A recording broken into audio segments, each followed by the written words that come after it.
Donc, l'école de la sensibilisation archéologique des aveugles au musée a organisé une cérémonie à l'occasion de la mort de l'innovateur de l'écriture de Braille. C'était dans la grande salle de cérémonie à Erzatoul. Donc, cette cérémonie a inclus des spectacles musicaux pour différents chorales des enfants, de la garde d'enfants pour les soins et l'orientation des aveugles, en plus du choral de l'école de la lumière et de l'espoir pour les aveugles à Héliopolis, et il y avait une autre cérémonie musicale par l'école de Taha Hussein. Donc il y avait à côté de la cérémonie une conférence ayant pour thème l'impact de la technologie sur l'écriture de Braille donnée par le professeur de la littérature anglaise, la section anglaise de l'université du Helwan. Pour avoir plus de détails sur ce thème, nous avons M. Ahmed Nagui, responsable de la mass média à l'école de la sensibilisation archéologique au musée égyptien. Je vous remercie et je remercie tous les spectateurs de la chaîne de Nile TV. Monsieur Ahmed, au début, nous parlons de cette cérémonie qui a été organisée et des procédures d'organisation qui a été adoptée et le but de l'organisation de telles cérémonies. Je voudrais vous donner une information. Louis Braille, et sa naissance et sa mort étaient au mois de janvier. Il était supposé de faire cette cérémonie au mois de janvier, mais il y avait, comme vous savez, la cérémonie de la Révolution de 25 janvier. Et en même temps, le but essentiel de cette cérémonie que nous voulions organiser est d'avoir accès aux endroits des aveugles et d'avoir un objectif général. Notre objectif était, en tant qu'école de la sensibilisation et de la conscience archéologique des aveugles, pour nous, notre objectif était d'imprimer un groupe des livres en marge de la cérémonie en coopération avec la bibliothèque d'Alexandrie et sans doute le musée du Louvre en France et l'école de la conscience archéologique des aveugles. Nous voulons accéder ces livres aux institutions et depuis une longue durée, nous coopérons avec ces institutions pour faire diffuser ces livres. Pour cette raison, on a organisé cette cérémonie de la commémoration de cet innovateur français et au sein du centre exemplaire pour le soin des aveugles. Donc le centre est considéré comme la maison des aveugles parce qu'au sein de ce centre où nous avons tenu cette cérémonie, il y avait en 1854, il y avait l'un des Égyptiens qui ont utilisé ou qui ont arabisé l'écriture de Braille, c'était Nicolas. Et la deuxième cause pour laquelle nous avons tenu de telles cérémonies ou de tarder un peu cette cérémonie pour le faire dans le centre exemplaire des aveugles était que ce centre était doté de la première imprimerie qui adopte le système de Braille au Proche-Orient depuis les années 50 jusqu'à 82. Tous les livres qui ont été imprimés, que ce soit en arabe ou en anglais ou dans n'importe quelle autre langue, étaient imprimés dans cette imprimerie et nous avons une imprimerie unique jusqu'à 1982 et par suite tous les pays sont dotés de ce système d'imprimerie et nous sommes fiers de cet endroit. Cet endroit avait des impacts positifs sur nous et cet endroit a enseigné de grandes personnalités des aveugles, comme en tête desquelles figure le musicien Ammar al-Shari'i, des générations des jeunes. Il y avait Dr Ahmed Khater, professeur de la littérature anglaise à l'université du Helwan. Je suis même diplômée de ce centre, donc nous avons participé en tant que 4 départements, que ce soit le centre des aveugles et le département général de la promotion culturelle pour les personnes ayant des besoins spécifiques, l'organisme général de la culture ou le département de la culture ou de l'enseignement spécial relevant du ministère de l'enseignement, incluant la région de Noza et de Zaytoun. Et il y avait plusieurs écoles qui ont participé à cette cérémonie, comme l'école de Taha Hussein exemplaire et l'école de la lumière à Hammamat al-Qubba et l'école de la lumière et de l'espoir pour les aveugles. Et en marge de cette cérémonie, cérémonie, il y avait des propos tenus par des personnalités importantes comme le docteur Ibrahim et le docteur Mohamed Zarloul, le directeur du département général de la promotion culturelle. Il y avait des mots d'accueil pour Madame Fawzi Hussein, la directrice de l'école de Taha Hussein, et il y avait une allocution prononcée par le représentant du ministère des Antiquités. Et en marge de son allocution et en marge de cette cérémonie, nous avons distribué des livres en tête desquels figure un livre sur l'égyptologue M.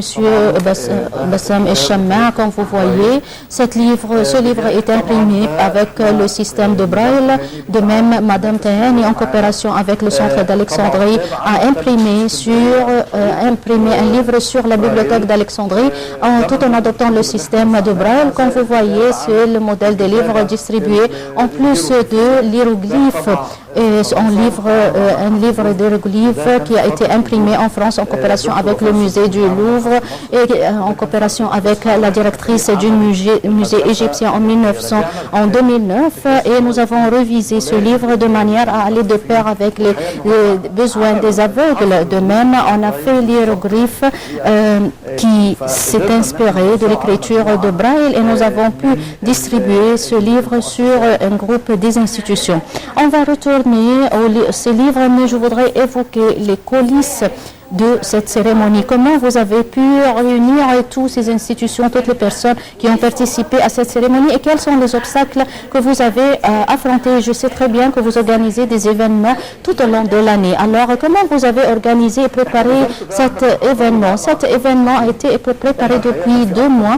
Il y avait plusieurs endroits entre lesquels nous devons choisir pour organiser de telles cérémonies, mais il y avait certaines situations qui ont eu lieu, mais grâce à Dieu, grâce aux préparatifs de M. Mohamed Zarloul, le directeur du département général de la promotion culturelle des aveugles, est considéré comme la partie la plus concernée et qui participe avec nous à de tels événements. Nous avons pu communiquer avec ce directeur et avec le centre exemplaire de l'orientation des aveugles et nous avons pu organiser cette cérémonie dans cet endroit et il y avait un aval qui n'a pas pris beaucoup de temps de la part des autorités parce que, comme vous savez, le centre a approuvé de telles cérémonies.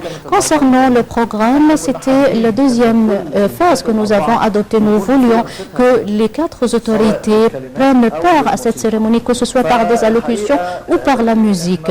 Donc, comme on dit, nous avons mené une manifestation culturelle et artistique.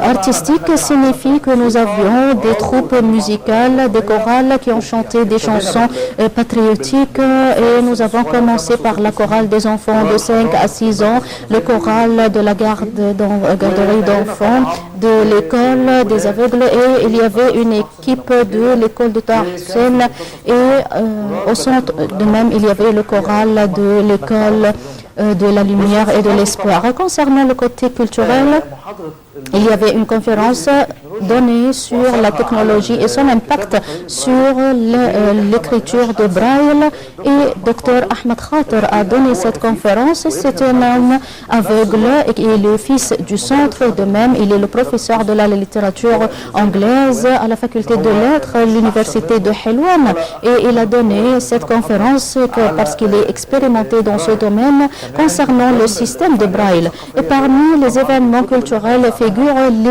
la diffusion des livres sur les écoles participantes qui représentent la province d'El Nozha et tous les livres que j'ai déjà présentés maintenant. Et en marge de cette cérémonie, il était supposé de coopérer avec l'Association générale des instituts nationaux et nous avons coopéré avec l'école de lycée Babellouk et au cours de ce jour, nous avons visité cette école avant la cérémonie à travers Madame Tahani Nouh et donc il y a des photos diffusées sur l'écran incluant la cérémonie que vous avez déjà organisée.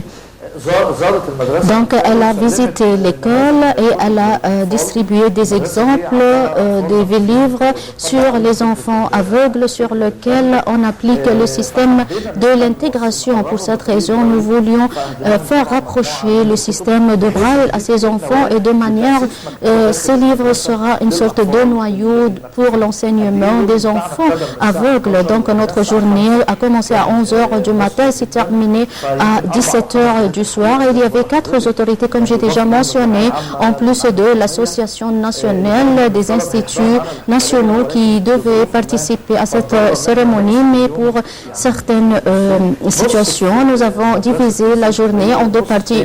La première partie de notre journée au lycée El Horeya, la deuxième partie dans le centre exemplaire pour les soins et l'orientation des aveugles. Et puisque nous parlons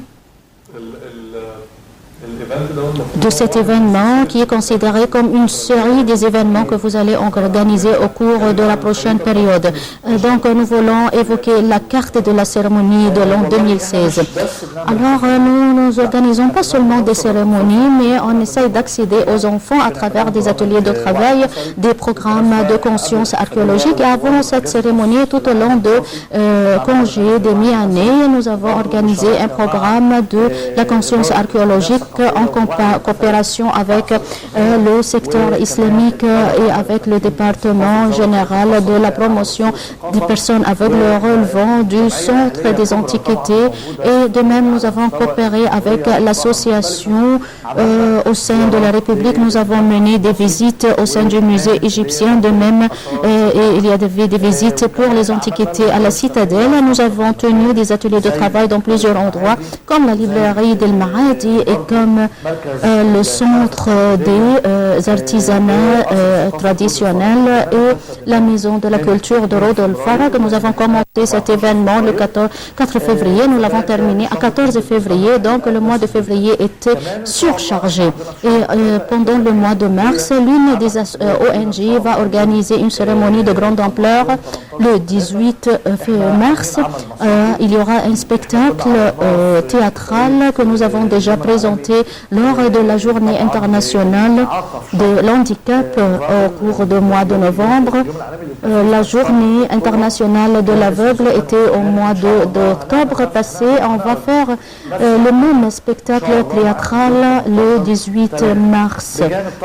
En plus de nos programmes continus pour les enfants des écoles et des ONG au cours de la deuxième partie de l'année scolaire. De même, au mois de mai, on aura un événement consacré à la journée internationale des musées et l'école de la conscience archéologique des aveugles va organiser une cérémonie culturelle et artistique incluant le côté archéologique et musical au mois de mai.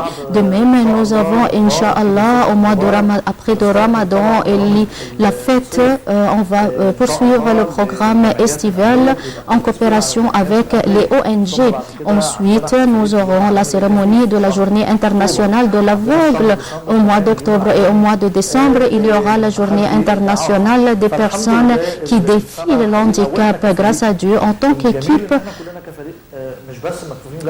Ce n'est pas seulement une équipe des aveugles, mais c'est une équipe des jeunes. Nous avons commencé ce travail à la fin de 2003, au début de 2004. C'était commencé par mon collègue Adel Moussafa Fouad et Ahmed Naguib. Et à cette occasion, les livres que nous avons déjà imprimés étaient de la responsabilité de M. Ahmed Naguib, qui est responsable du programme et le vice-superviseur de l'école des aveugles et qui est responsable également de l'impression des livres en préparant le livre de M. Bassam Chammer, égyptologue. Et en plus de mon collègue Adel Moussafa qui est responsable du théâtre, il est le leader de cette équipe théâtrale et nous travaillons tous sous la supervision de Madame Tahani Nouh, responsable des aveugles au sein du ministère des Antiquités. Concernant ces activités et les cérémonies que vous organisez,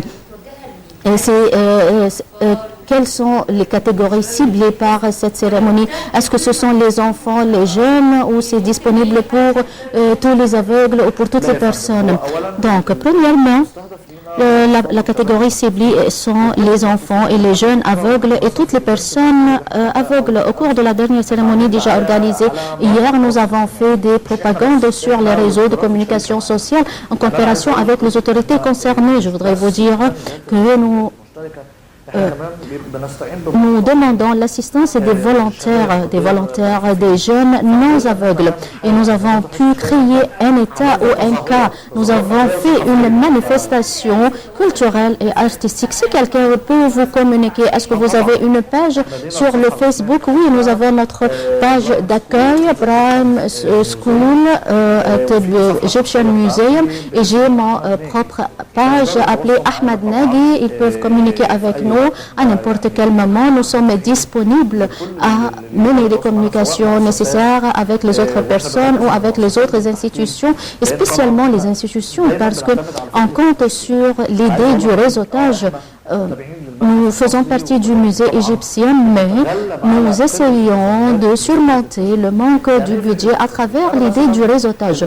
Par exemple, le département général de la promotion culturelle nous fournit des ateliers de travail culturel en coopération avec plusieurs départements du ministère de la Culture, comme le département général de la promotion culturelle en faveur des aveugles et le fonds du développement culturel avec tous ces centres comme le centre des artisanats culturels, et c'était la première coopération avec eux au cours de la mi-année scolaire. De même, les bibliothèques d'El Maadi, les maisons de culture, les palais de culture comme le palais de la culture à Rodolphe Farag et à Garden City. De même, il y a le département général de l'éducation spéciale au ministère de l'enseignement. Donc cela se passe à travers la coordination mutuelle entre vous et les autres autorités concernées. Je dois réitérer les sources avec lesquelles nous coopérons. Nous avons commencé à sortir du cadre et grâce à Dieu, nous avons pu attirer un bon nombre des institutions, que ce soit les institutions gouvernementales ou les ONG. Je voudrais vous poser une question. Est-ce que vous coopérez avec le secteur privé? Oui, il y a plusieurs ONG qui coopèrent avec nous. Par exemple, l'une des ONG dirigée par Madame Docteur Nadia El Arabi, c'est la conseillère du traitement par l'art, et elle nous a créé plusieurs ateliers de travail au cours du mois d'octobre, de novembre et décembre.